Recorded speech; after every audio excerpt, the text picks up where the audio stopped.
Do you think they were right? I haven't seen Toy Story 4, so I'm not sure. Hi, I'm Josh Cooley, director of Toy Story 4. And I'm Mark Nielsen, one of the producers on Toy Story 4. And today we are here to discuss some Toy Story 4 fan theories that we found on the internet. Okay, whoa, step back. Crying out loud. There, thank you. This is Reddit user Silo Lamb has a theory about Forky. What if Woody is the reason that Forky became alive and not Bonnie? Woody is the first one to touch the trash that would become Forky, so you could consider that Woody wanted Forky to be a toy like him for Bonnie. Also, the whole movie, Woody is worried sick for Forky, as if he knows Forky is alive because of him. The fact that Woody pulls the craft supplies out of the garbage can, places it in front of Bonnie, Silo Lamb thinks that maybe Woody had this plan all along, but he didn't. He just wanted to get some craft supplies back in front of Bonnie. And then later on, he does see how much Forky means to Bonnie, so he is trying to take care of Forky and bring him back to Bonnie the whole time. Hello, I'm Forky. Nice to meet you. The toys in Toy Story are immortal. They can't die. I mean, they can be crushed or incinerated, but they will never die of old age. So what does this mean for our heroes? They will outlive every owner they have. The story of Andy growing up and leaving their lives will continue ad nauseum until the last of humanity is gone, or the toys have all been incinerated. The tortured toys in the first movie are still alive, albeit horribly mangled. They are stuck like that forever, or until Sid cleans his room, throws them into the garbage can, and sends them to their fiery death. This also means that the only way they can die is kicking and screaming into something that will destroy their entire body. If pieces of them still exist, they're still aware. We've seen this with Mr. Potato Head. He's able to feel and use his body parts when they're away from him. Their soul may reside somewhere in the head then. Or if there is no head, then there's central mass. Now, what does this mean for mankind? Well, it means that once we're all dead or gone, the toys inherit the earth.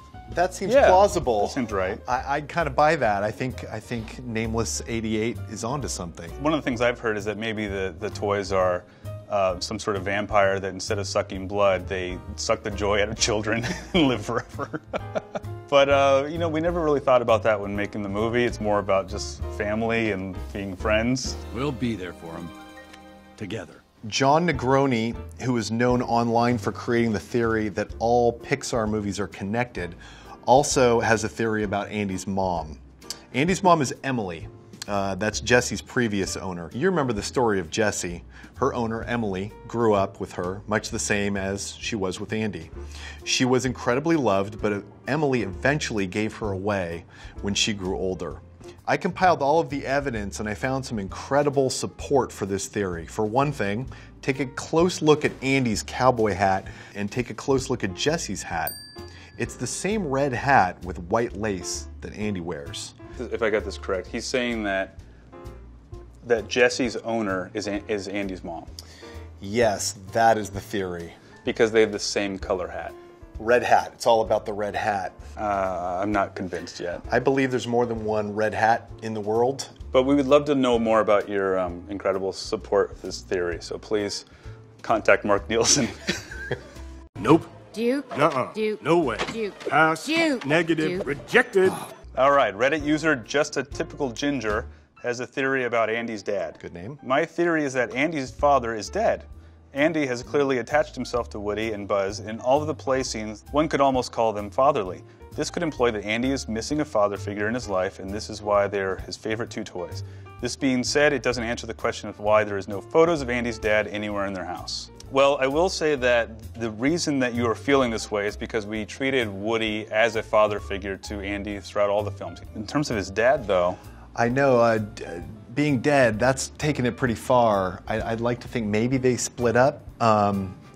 Maybe he's still alive and living somewhere in another town. Witness protection, maybe? Maybe he was part of the CIA and is deep undercover. Maybe Woody belonged to Andy's dad and he gave him to Andy before he left. Maybe he left under suspicious circumstances. Any of those are possible. We don't need to know, because it's really all about serving the story of Woody playing the father figure role in Andy's life. I don't know about witness protection that much, but I know that you don't talk about it, and so we didn't talk about it. So, I mean, it's kind of obvious he's in witness protection. Yeah. So many choices, I just can't decide. Sci-fi.com has a theory about the symbolism behind Woody and Buzz. What if Woody represents Andy's real dad? More Andy's dad. Wow. while Buzz represents his cool stepdad. That could be, although, yeah, we don't see the stepdad, do we? He's that cool. I think he's just probably like on a motorcycle somewhere for most of the movie, just being cool. I feel like the stepdad would be present in the family if that was indeed the case. Unless the stepdad took off after Andy's dad went into the witness protection program. His dad left, his cool stepdad left. On a motorcycle. Who knows who else took off on Andy, so. Okay, Reddit user JimmyLegs50 has a theory about Toy Story and the TV show The Walking Dead. The zombie show has many similarities to the Toy Story films, including a sheriff who has a kid he would do anything for, and who leads a group of social misfits, a hyper-macho best friend. There's also a yodeling cowgirl, and a Lotso-like psychopath, like the governor in the TV show. I've heard this theory before. It's actually a pretty incredible coincidence. Yeah, this question might be more for the Walking Dead creators than for us. Right. I mean, which came first? I feel like Toy Story might have come first. Yeah, I think Toy Story came first. So, hey, JimmyLegs50, you should contact WalkingDead.com, see what they say. Get those guys a call. Yeah. What if Boo from Monsters, Inc. is Bonnie from Toy Story 3? Wow. Whoa. That's blowing my mind. We actually have a character that we put in Toy Story 4 that has been confused by many fans as being Boo. As Boo. She's in the kindergarten scene when Forky's being created. She's in the background, she has a pink shirt and pigtails. And then right at the carnival, she loses. She's losing right before you pan up to Ducky and Bunny and meet them. Maybe just because it's a younger girl and then Bonnie's a little bit older. So that might be the connection they're going for. But unfortunately, that's not how things work. It's a tough one for me to buy into.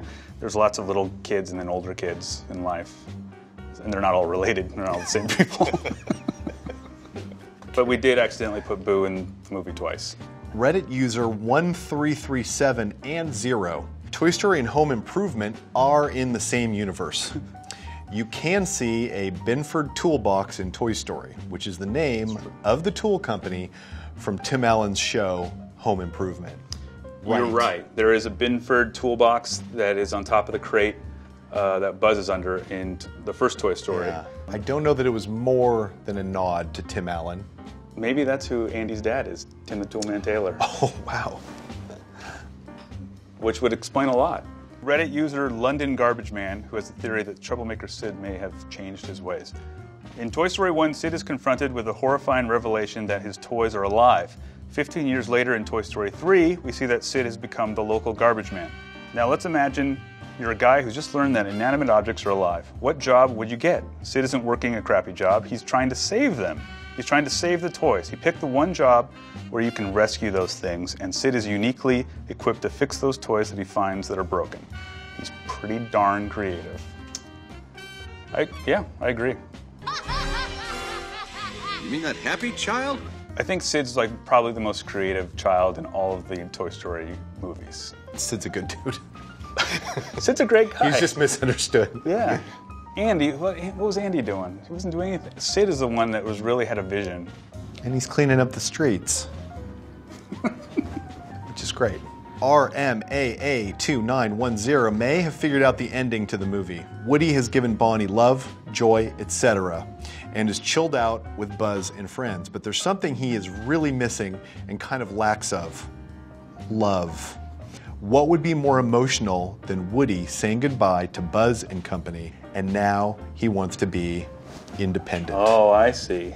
So this was written before they saw the movie. Yes. Oh. We went through a lot of different endings for Toy Story 4. The first one we had was everybody came back to Bonnie's house and everything was normal as usual, but it wasn't emotional enough. We had another ending where Bo didn't come back, but Woody still found her and was able to kind of let go of that relationship. And then the last ending is the one we made, which is that Woody decides to be on the road with Bo.